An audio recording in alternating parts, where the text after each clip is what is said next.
tnediet konsultazzjoni pubblika dwar proposta ta' liġi dwar il-vjolenza domestika u l-vjolenza abbażi tal-ġeneru.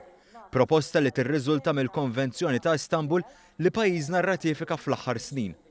Il-Ministru għad-Dialogu Soċjali u Libertajiet Ċivili Helena Dalli fistret kif għal darb'oħra pajjiżna kien minn tal-ewwel biex irratifika liġijiet li jagħtu protezzjoni lin-nies. Konna wieħed mill-ewwel pajjiżi li rratifikajna din il-liġi. Però ovvjament li tirratifika l-liġi mhux biżejjed.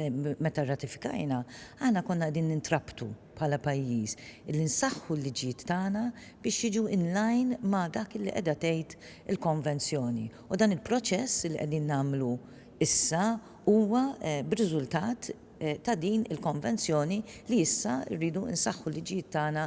Fost il-proposti msemmija hemm dik li l-pulizija tista' toħroġ mir-residenza lil min ikun vjolenti jekk il-vittma tkun f'sogru imminenti jekk l-aggressur jieqa' taħt l-istess saqaf.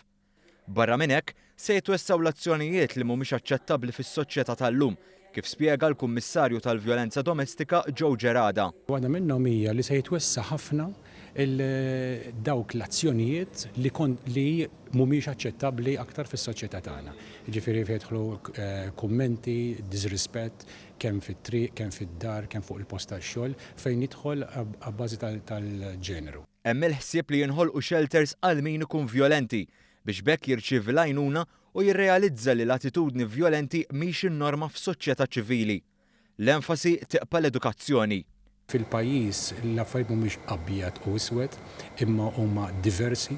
L-importanti huwa li nirrispettaw il-xulxin, immaterjali kif l-individu iħossu. Fil-pajjiż għandna spazju għal kulħadd għandu dritt li jiġri wara l-ħolma ta' ħajtu, li jkun kontent u aħna bħala soċjetà ċivili naraw li l-liġijiet tagħna jippermettu li kulħadd isib postu, kulħadd ikun komdu rispettat fil-pajjiż. Minkejja li l-Konvenzjoni ta' Istanbul hija diġà nfurzabbli f'Malta u minkejja l-isforzi li jsiru biex tkun inkoraġġita soċjetà mingħajr vjolenza, is-swat fiżiku u l-ibbuljar emozzjonali għadhom parti mill-ħajja tagħna. Jekk inti qed tgħix f'sitwazzjoni ta' vjolenza, inti qed tkun diskriminata jew inti qed tkun diskriminat. U aħna din id-diskriminazzjoni rridu nneħħuha u rridu nwasslu l-messaġġ li qatt ma hu aċċettabbli illi tintuża il-vjolenza fl-ebda ċirkostanza. Sfortunatament f'pajjiżna huwa persentaġġ żgħir ta' nies li jirrappurtaw inċidenti ta' vjolenza.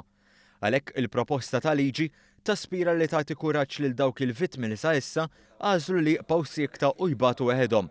Dan sabiex jibdew jitkellmu.